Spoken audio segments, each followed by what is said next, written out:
Well, a little bit more about what's happening at number 10 Downing Street, or what isn't. The former Attorney General, Jeremy Wright, has joined now a handful of other MPs who are now calling for the Prime Minister to resign. How serious is this actually for Boris Johnson? Well, our political correspondent Tom Harwood is in the studio. I put that question direct to you. Is Boris Johnson worried this morning? I think that looking at things this week, it's got a little bit more difficult for the Prime Minister compared to last week. And we've spoken before about how this saga of Partygate has had so many ups and downs. It's been a rollercoaster. Sometimes the PM's felt safer. A very long rollercoaster. Sometimes he hasn't. And it's been over the course of half a year now, which is extraordinary. But yes, it does seem to be that the 54 names needed to write a letter to Sir Graham Brady, we are inching towards that in terms of public declaration. Now, this process is famously secretive.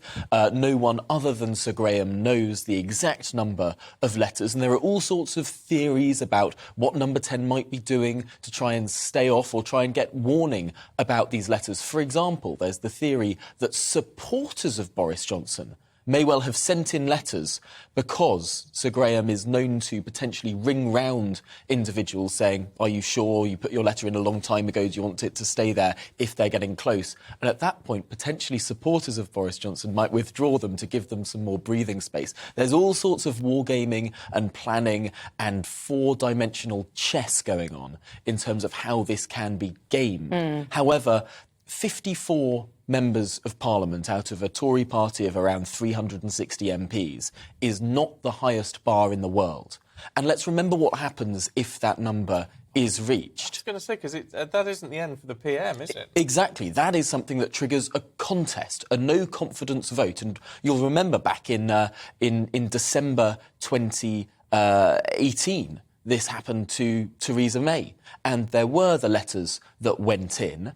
There was the confidence vote, just a simple yes, no, in Theresa May, and she won that vote. And it wasn't for many, many more months that actually she ended up resigning after the European elections. So this process is a long one, and indeed it's not just about the 54 letters to dislodge a Prime Minister. That's only to trigger the confidence vote. You'd then need 180 MPs to vote against the Prime Minister. Now, the payroll vote, those who are members of the government, ministers, whips and the rest of it, that's around 170 MPs. So the Prime Minister has a stronger chance when it comes to that vote. However, there's the argument that it's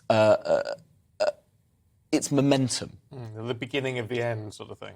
It's a bad look for a party to trigger a confidence vote in its leader. And indeed, when these sorts of things are triggered, leaders don't tend to last long. Now, we can say that Boris Johnson is someone who doesn't tend to follow the normal rules of politics. He has seemed to be more Teflon, bouncing back from so many different issues. However, there does seem to be this sort of air of worry were that to be reached. It would not be an easy ride for the Prime Minister. Even if he were to win that vote, what it would do is show the level of discontent within his party, which might be the worrying thing. If, for example, 3 figures of Conservative MPs were to express their discontent in a no-confidence vote, that wouldn't dislodge the Prime Minister, but it would make governing much, much harder, because he wouldn't be able to rely on the unquestioning support of maybe over a third of his parliamentary party, and that would become an issue. OK.